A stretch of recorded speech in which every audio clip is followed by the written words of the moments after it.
محمد رسول الله. Innal hamdalillah nahmaduhu wa nasta'inuhu wa nastaghfiruh. A'udzu billahi min sururi anfusina wa min sayyiati a'malina. May yahdihillahu fala mudhillalah wa may yudlil fala hadiyalah. Wa asyhadu an la ilaha illallah wahdahu la syarikalah. Wa asyhadu anna Muhammadan abduhu wa rasuluh. Tuqatih wa la tamutunna illa wa antum muslimun. Ya ayyuhan nasu taqu rabbakumul ladzi khalaqakum min nafsin wahidah wa khalaqa minha zawjaha wa bassa minhuma rijalan katsiran wa nisaa wattaqullaha alladzi tasaaluna bihi wal arham innallaha kana 'alaikum raqiba. Ya ayyuhalladzina amanu taqullaha wa qulu qawlan sadida yuslih lakum a'malakum wa yaghfir lakum dhunubakum wa may yuti'illaha wa rasulahu faqad faza fawzan 'azima. Amma ba'du fa inna asdaqal haditsi kitabullah wa khairal hadi Muhammad sallallahu alaihi wa ala alihi wasallam wa syarrul umuri muhdatsatuha fa inna wa kullu bid'atin dhalalah wa kullu dhalalatin finnar. Sidang Jumat yang dimuliakan oleh Allah Subhanahu wa taala. Hari ini separuh Ramadan sudah pergi meninggalkan kita. Maka yang tersisa adalah separuh Ramadan yang berikutnya. Maka marilah pada siang hari yang sangat cerah ini kita bermuhasabah diri, kita mengintrospeksi diri selama separuh bulan Ramadan yang kemarin sudah sampai di mana iman kita. Sudah sampai di mana peningkatan ketakwaan kita melalui kebaikan-kebaikan di bulan Ramadan. Sudah sampai di mana ibadah-ibadah mahdoh kita, salat, puasa, tilawatil Quran, sedekah dan lain sebagainya, maupun ibadah sesama manusia yang lainnya. Sudahkah kita berbagi? Sudahkah kita menyingkirkan perasaan iri dan dengki, menyingkirkan perasaan hasad, mendamaikan orang yang bertikai, kita memaafkan orang lain dan lain sebagainya? Maka siang hari ini adalah merupakan waktu yang tepat untuk mengintrospeksi segala perbuatan kita separuh Ramadan kemarin. Dan setiap khatib di dalam mimbar Jumatnya senantiasa mewasiatkan kepada diri khatib pribadi dan kepada para jamaah sekalian, marilah kita tak henti-hentinya untuk senantiasa meningkatkan dan memperbaiki keimanan dan ketakwaan kita kepada Allah Subhanahu wa taala. Karena kondisi keimanan kita setiap hari, setiap saat itu senantiasa berubah-ubah. Naik ketika kita Subhanahu wa taala menjalankan amal yang dengan penuh keikhlasan dan mengikuti petunjuk Nabi Muhammad sallallahu alaihi wasallam. Tapi iman kita pun juga ada kemungkinan untuk turun ketika kita berbuat kemaksiatan, kita berbuat lalai, berzalim kepada Allah, Rasulnya, umat manusia yang lainnya. Maka kita masih diberikan kesempatan oleh Allah Subhanahu wa taala untuk memperbaiki itu, walaupun sedikit demi keadaannya makin baik, sehingga ketika Allah panggil kita menghadap dalam keadaan terbaik kita, yaitu adalah khotimah. Muslimin yang dimuliakan Allah Subhanahu wa taala, kalau kita bertanya jujur kepada diri kita pribadi masing-masing, produktivitas kita, kinerja ketika di bulan Ramadan saat berpuasa tengah dan menjalankan ibadah di malam hari, apakah atau menurun. Di beberapa kantor, momentum Ramadan justru dipakai untuk menyingkat waktu kerja, yang berarti produktivitasnya jam kerja itu menurun. Di beberapa usaha mereka menutup usahanya atau diminta untuk ditutup ketika di bulan Ramadan, yang berarti produktivitasnya dia menurun bahkan ditutup.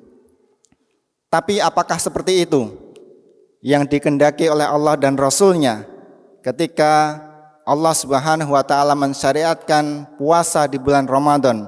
Apakah kemudian hanya merenungi untuk lapar dan haus, kemudian ada excuse, ada apologi untuk kemudian tidak bekerja sebagaimana hari-hari biasanya?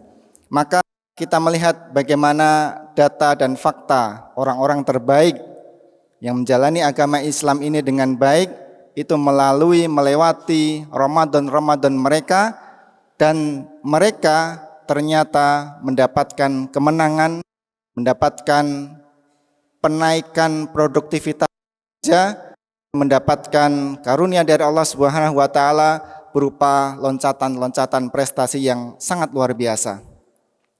Kita mulai dari Nabi Muhammad SAW beserta para sahabatnya. Ketika pertama kali menjalankan puasa di bulan Ramadan itu pada tahun kedua Hijriah. Tahun kedua setelah hijrahnya Nabi Muhammad SAW ke kota Madinah.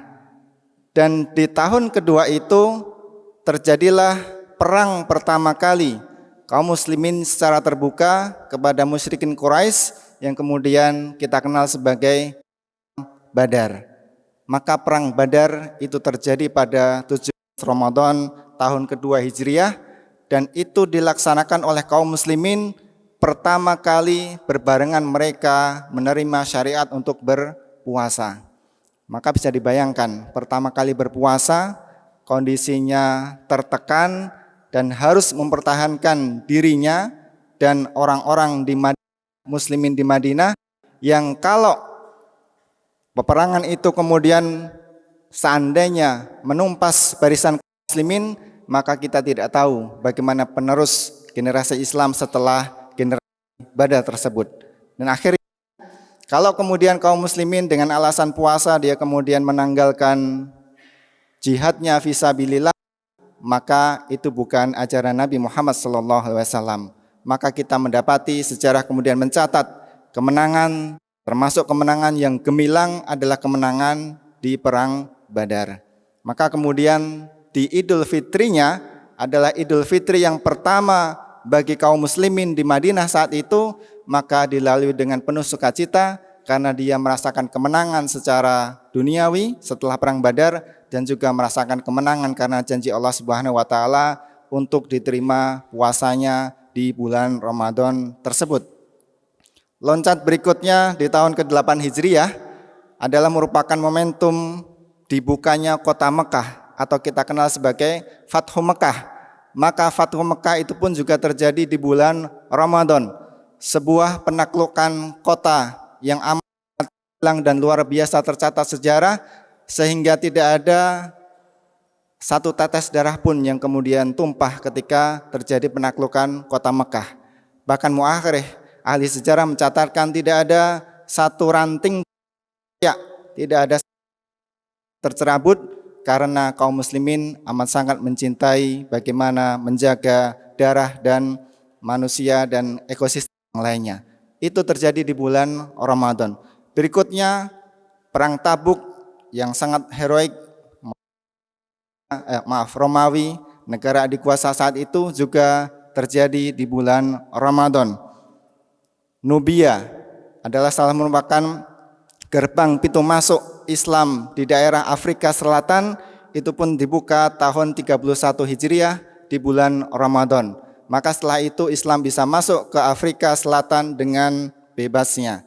Andalusia pun juga dibebaskan oleh kaum muslimin, dibuka pada tahun 92 Hijriah, bulan Ramadan pula, sehingga kaum muslimin bisa menginjakkan kakinya di daratan Eropa dan lain sebagainya. Perang Jalut itu pun juga terjadi di bulan Ramadan, dan kemenangan kaum muslimin sangat mencengangkan karena berhasil mengusir tentara Mongol yang saat itu tidak pernah terkalahkan, tetapi di perang tersebut kaum muslimin berhasil mengarahkannya.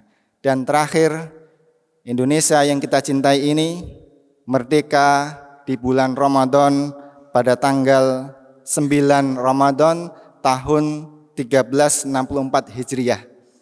Maka 17 Agustus 1945 itu kalau kita merunut pada kalender Hijriah, maka terjadi pada bulan Ramadan tanggal 9. Dan ini adalah kita sedang berada di 1444.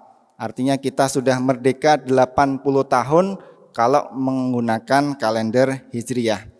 Maka di menit-menit terakhir dari khutbah yang sangat singkat ini, kita mencoba untuk membayangkan bagaimana kinerja kaum muslimin, para founder kita yang mayoritasnya adalah Islam, itu memperjuangkan kemerdekaan dalam waktu yang sangat singkat, dan itu semuanya terjadi di awal-awal bulan Ramadan. Hamin 1 Ramadan dibentuknya PPK Kemerdekaan Indonesia. Itu Hamin 1 Ramadan karena para founding father kita sudah melihat geopolitik bahwasanya perang dunia kedua akan berakhir. Dan tepat ketika tanggal 1 Ramadan maka dijatuhkanlah bom nuklir di Hiroshima dan Nagasaki. Maka kemudian tanggal 2 Ramadan Bung Karno dan Bung Hatta beserta delegasi Indonesia menghadap Marsikal Terauchi di Vietnam untuk menginisiasi kemerdekaan Indonesia tersebut. Kemudian tanggal 6 Ramadan Jepang menyerah, tanggal 7 Ramadan para pemuda itu kemudian bersegera untuk mempersiapkan kemerdekaan Indonesia. Kemudian kita dapatkan tanggal 8 Ramadan mereka dikenal dengan istilah menculik para founding father itu ke Rengas Dengklok. Kemudian tanggal 8 Ramadan malam atau tanggal 9 Ramadan malam itu kembali ke Jakarta dan merumuskan naskah proklamasi. Naskah proklamasi menurut sejarawan itu ditulis seba'da sholat tarawih sampai nanti menjelang sahur, sampai nanti kemudian subuh, itu bagai naskah proklamasinya. Dan akhirnya tanggal 9 Ramadan hari Jumat Legi naskah proklamasi itu kemudian resmi negara Indonesia Raya ini dideklarasikan oleh Bung Karno dan Bung Hatta. Maka bisa dibayangkan settingannya, mulai tanggal 1 Ramadan, kemudian puncaknya tanggal 7, 8, dan 9, maka kejadian penting bangsa ini kemudian terjadi, dan itu adalah menunjukkan bahwasanya kaum muslimin, para pahlawan saat itu, orang-orang yang mereka memikirkan masa depan, itu kemudian amat sangat meningkat produktivitasnya dan tidak berapologi kalau puasa, maka kemudian sifatnya loyo, kemudian menunda-nunda pekerjaan, bahkan sebaliknya Ramadan itu merupakan momentum untuk melejitkan produktivitas kita di hari ini. Barakallahu fikum wa nafa'ana fihi minal ayatil hakim. Aku qouli hadza wa astaghfirullah li wa lakum innahu huwal ghafurur rahim.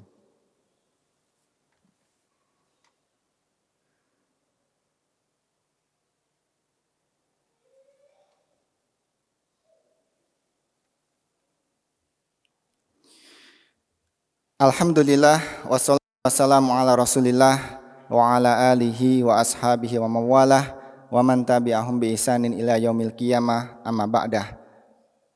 Jamaah yang dimuliakan oleh Allah Subhanahu wa taala, sesungguhnya Islam, Allah dan Rasulnya itu amat sangat menghendaki kaum muslimin itu bisa berproduktif, berbuat banyak kebajikan, berbuat banyak kemanfaatan.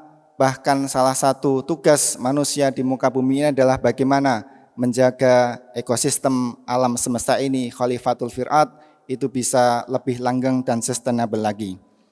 Ada banyak ayat di dalam Al-Quranul Karim yang mencerminkan bagaimana agar kita senantiasa mempersembahkan amalan yang terbaik. Kita diciptakan kehidupan dan kematian, itu salah satunya adalah untuk menguji mana siapa di antara kita yang terbaik amalnya.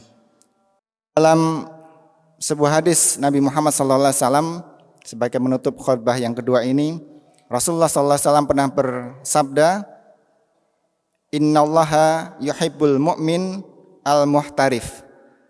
Sesungguhnya Allah Subhanahu wa taala itu mencintai orang yang beriman dan banyak berproduksi kebaikan-kebaikan. Maka mudah-mudahan dengan bulan Ramadan ini sebenarnya makna kebaikan, produktivitas itu tidak hanya dimaknai secara fisik, tetapi lebih kepada suasana keimanan dan kebatinan. Karena ketika kita bekerja dan selalu melibatkan Allah Subhanahu wa taala, maka segala kejadian di muka bumi ini tidak ada yang lepas dari ridho Allah Subhanahu wa taala. Maka amat sangat mudah Allah Subhanahu wa taala mensukseskan kita semuanya atas izin dan kehendaknya.